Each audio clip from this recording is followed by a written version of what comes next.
بسم اللہ الرحمن الرحیم۔ کہانی.com میں خوش آمدید۔ شروع کرتے ہیں آج کی دلچسپ اور سبق آموز کہانی۔ میں 15 برس کی نادان لڑکی زمانے کی اونچ نیچ سے ناواقف تھی۔ دنیا کو اپنی سادہ اور معصوم جذبات کی نظر سے دیکھتی تھی۔ تب یہ دنیا مجھے بڑی بھلی لگتی تھی۔ اگرچہ غربت کے منحوس سائے ہر دم میری ماں کے دل میں اندھیرا ڈھائے رہتے تھے، پھر بھی میں نے کبھی زندگی کو بہت زیادہ تلخ اور ناقابل برداشت محسوس نہ کیا تھا۔ روکھی سوکھی جوں تو مل ہی جاتی تھی۔ ابھی آرزو کی دنیا میں ہلچل نہ مچی تھی، نہ خواہشوں کے غنچوں نے آنکھیں کھول کر دل میں چٹکنا سیکھا تھا۔ ماں گھروں کے کام کرتی تھیں، باپ تھا ہی نہیں۔ ہم 3 بہنیں گھر میں ہی محنت مشقت کا کام کر لیا کرتی تھیں۔ بڑی 2 بہنوں کو کڑھائی سلائی اچھی آتی تھی۔ میں کیونکہ سب سے چھوٹی تھی، اس لیے اس ذمہ داری سے بھی تقریباً آزاد سمجھی جاتی تھی۔ من چاہا تو 2 ٹانکے لگا دیے، ورنہ نہیں۔ ماں کام پر جاتی، بہنیں گھر کے کام میں یا پھر کڑھائی سلائی میں مصروف ہو جاتیں۔ میں بیکار میں ادھر ادھر کھڑکیوں سے سڑک پر جھانکتی، کبھی چھت پر چڑھ جاتی۔ ہر جگہ تنہائی کاٹنے لگتی اور دل کہیں بھی نہ لگتا۔ اماں کو ساتھ لے جانے پر اعتراض تھا اور میری یہ خواہش ہوئی کہ کسی طرح ان کے ساتھ لگی پھروں۔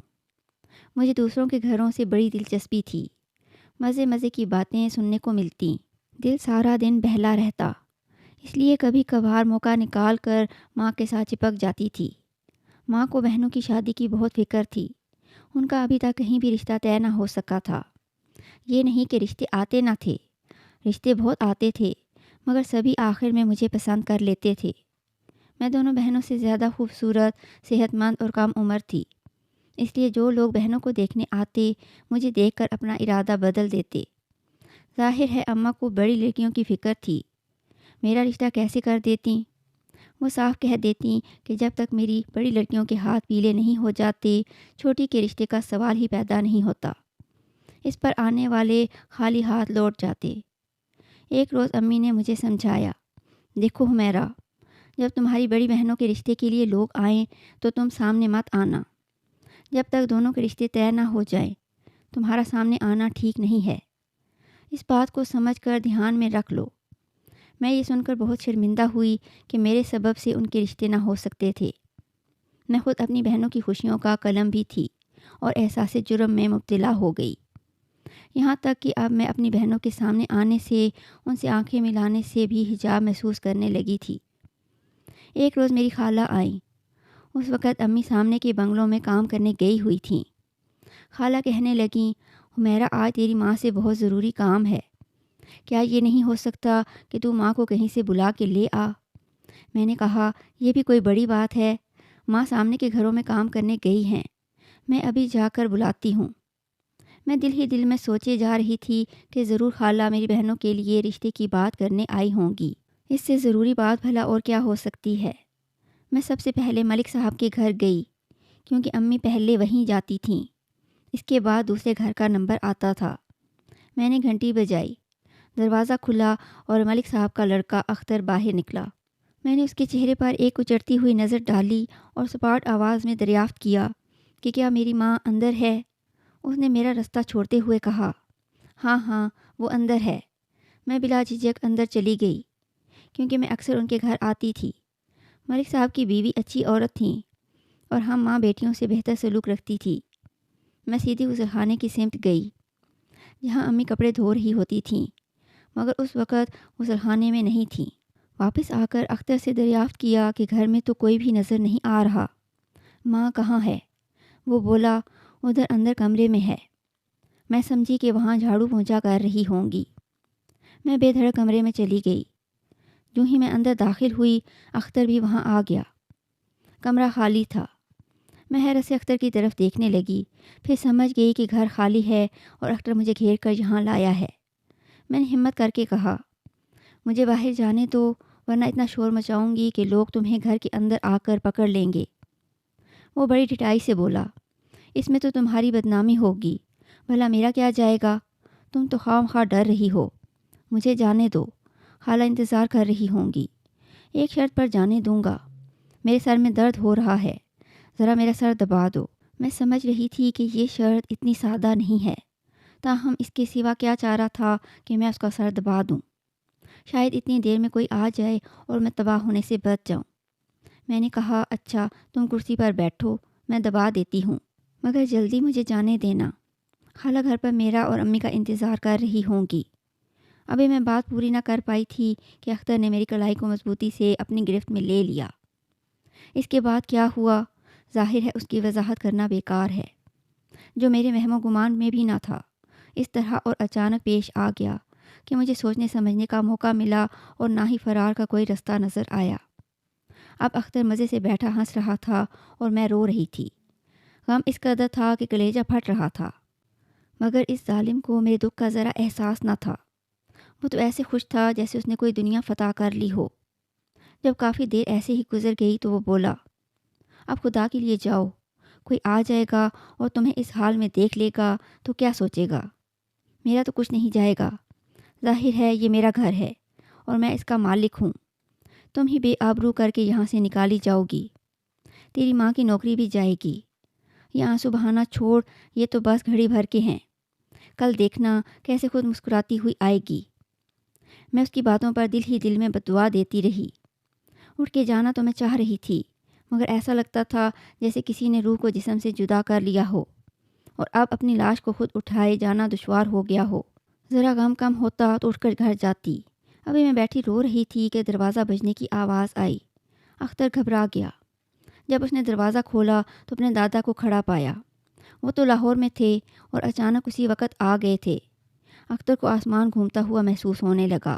اس کی کوشش تھی کہ وہ کسی طرح اپنے دادا کو وہاں سے سیدھے ان کے کمرے کی جانب لے جائے، مگر کمرے کی جانب جاتے ہوئے بھی راہداری سے گزرنا ضروری تھا۔ جب میری سسکیوں کی آواز سنی تو بجائے اپنے کمرے کی طرف جانے کے میری جانب چلے آئے۔ میرے سر پر شفقت کا ہاتھ پھیرا اور رونے کا سبب پوچھا۔ میں نے ٹوٹے پھوٹے لفظوں اور بھیگی ہوئی آواز کے ساتھ اپنے یہاں آنے اور ماں کو تلاش کرنے کی داستان سنائی۔ میری بپتا سن کر ان کا چہرہ کئی رنگ بدل رہا تھا۔ اسی وقت امی اور ملک صاحب کی بیگم بھی آ گئیں۔ بیگم صاحبہ امی کو اس دن اپنے ساتھ بازار لے کر چلی گئی تھیں۔ انہوں نے اچانک جو فضا کو پر اسرار پایا تو دونوں حیرت سے ہمیں دیکھنے لگیں۔ ان کی سمجھ میں نہ آ رہا تھا کہ یہ کیا ڈرامہ ہو رہا ہے۔ اختر ڈرا سہما پریشان سر جھکائے کھڑا تھا۔ میری آنکھیں رو رو کر سرخ ہو چکی تھیں، بال بکھرے ہوئے اور کپڑے جگہ جگہ سے پھٹے ہوئے تھے، اور دادا جان غصے میں کھڑے تھے۔ پھر انہوں نے گرج کر بہو سے کہا، آج جو تمہارے اکلوتے لڑکے نے اس غریب بچی سے سلوک کیا ہے، میں اس کا قصور کبھی معاف نہیں کر سکتا۔ اب تم خود اس کی سزا تجویز کرو، ورنہ میں اس کو ایسی کڑی سزا دوں گا کہ یہ یاد کرے گا۔ اس پر امی بولی، بڑے صاحب آپ اپنے پوتے کو کڑی سزا نہ دیں، غلطیاں بچوں سے ہو جاتی ہیں، قصور تو میری اپنی لڑکی کا ہے۔ میں نے اسے 1000 بار کہا ہے کہ گھر میں رہا کرے، میرے پیچھے پیچھے نہ آیا کرے، پھر بھی اس کے پاؤں گھر میں نہیں رہ سکتے تھے۔ سزا تو میں اسے کڑی دوں گی۔ میری بہن رشتہ لانے والی تھیں بڑی لڑکی کے لیے۔ اب میں پہلے اس کی شادی کر کے اسے گھر سے نکالتی ہوں تاکہ مجھے سکھ کا سانس ملے۔ بیٹی زینب تم کیسی بات کر رہی ہو؟ تمہاری بیٹی ہماری بھی عزت ہے۔ تم لوگ ہمارے گھر کام کرنے آتے ہو اور جب ہماری دہلیز پار کر کے گھر کے اندر آ جاتے ہو تو تم لوگوں کی عزت کی حفاظت ہماری ذمہ داری ہو جاتی ہے۔ اس وقت تم گھر جاؤ، دیکھو تمہاری بہن کیا سندیسہ لائی ہے۔ اگر وہ رشتہ لائی ہیں اور رشتہ مناسب ہے تو لڑکے اور اس کے خاندان سے ہمیں ملواؤ اور بات پکی کر دو۔ صاحب بات پکی کرنے کے لیے بھی سوچنا پڑتا ہے۔ گھر میں 2 سیر مٹھائی خریدنے کو رقم نہیں ہے۔ رشتہ اچھا ہوا بھی تو اتنی جلد بات پکی کیوں کر ہوگی، جبکہ 2-4 لوگوں کا منہ میٹھا کرنے تک کی توفیق نہیں ہے۔ اس کی تم فکر نہ کرو، گھر جاؤ اور کل آ کر تمام حالات سے آگاہ کرنا۔ امی گھر آ گئیں۔ خالہ نے رشتہ بتایا اور بولی، سوئی پھر وہیں اٹکی ہوئی ہے، ان کو تمہاری بڑی لڑکیوں کا نہیں حمیرہ کا رشتہ ہی چاہیے، اور تم پھر انکار کر دو گی۔ نہیں، اب یہ نہ کہوں گی، بہتر ہے کہ پہلے اسی کی کر دوں کہ یہ اب بڑی ہو گئی ہے۔ بڑی والی میری دونوں بیٹیاں تو پھر بھی گھر کی 4 دیواری کے اندر ہی بیٹھی رہتی ہیں، لیکن اس کے پیر ایک جگہ نہیں ٹکتے۔ مجھے اس سے زیادہ خطرہ رہنے لگا ہے۔ خالہ بولیں، اچھا تو میں نے اسے تمہاری طرف بھیجا تھا، مگر اس نے بہت دیر کر دی، اب انتظار کر کے جانے ہی والی تھی۔ اماں نے خالہ کا لایا ہوا رشتہ میرے لیے قبول کرتے ہوئے ہاں کر دی۔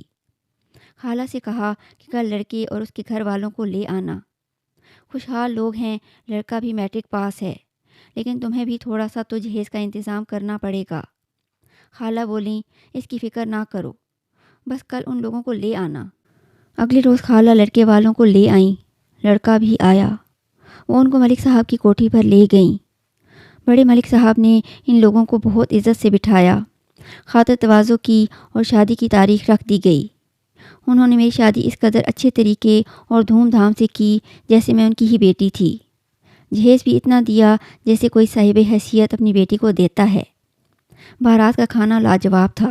اپنے گھر کے آگے شامیانہ لگوایا اور میرے سر پر ہاتھ رکھ کر مجھے رخصت کیا، جس سے سسرال میں میری عزت دگنی نہیں چگنی ہو گئی۔ ان کے اس عمل نے میری زندگی سنوار دی۔ تب سے اب تک میں اپنے سسرال میں راج کرتی ہوں۔ بڑے ملک صاحب نے رخصتی کے وقت میرے سسر کو کہہ دیا تھا کہ حمیرہ کو میں نے بیٹی بنایا ہے اور اس کو میری بیٹی جیسی ہی سمجھنا، اس کو کوئی تکلیف نہ پہنچانا یتیم بچی سمجھ کر، ہم اس کے وارث موجود ہیں۔ وہ لوگ تو بس ہکا بکا تھے۔ ملک صاحب کے سامنے بھلا ان لوگوں کی دم مارنے کی کیا مجال تھی؟ لوگ امیروں کو برا بھلا کہتے ہیں، ہمیشہ ہی ایسی باتیں سننے میں آتی ہیں کہ ان کے سینے میں دل نہیں پتھر ہوتا ہے، وہ غریب کو انسان نہیں سمجھتے۔ مگر بڑے ملک صاحب نے مجھے بیٹی کہہ کر یہ ثابت کر دیا کہ بعض اوقات دولت بھی انسانوں کے دلوں کو نہیں بدلتی بلکہ سونا بنا دیتی ہے۔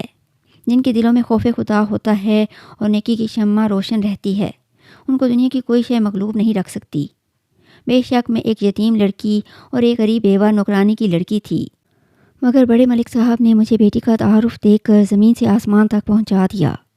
میں آج ان کو دعائیں دیتی ہوں۔ خدا نے میرا نصیب اچھا بنایا کہ شادی کے بعد میرے شوہر نے پڑھائی جاری رکھی اور FSC کی، پھر پولیس میں بھرتی ہوئے اور ترقی کرتے کرتے انسپکٹر کے عہدے پر پہنچے۔ میرے گھر خوشحالی آ گئی اور کسی شے کی کمی نہ رہی۔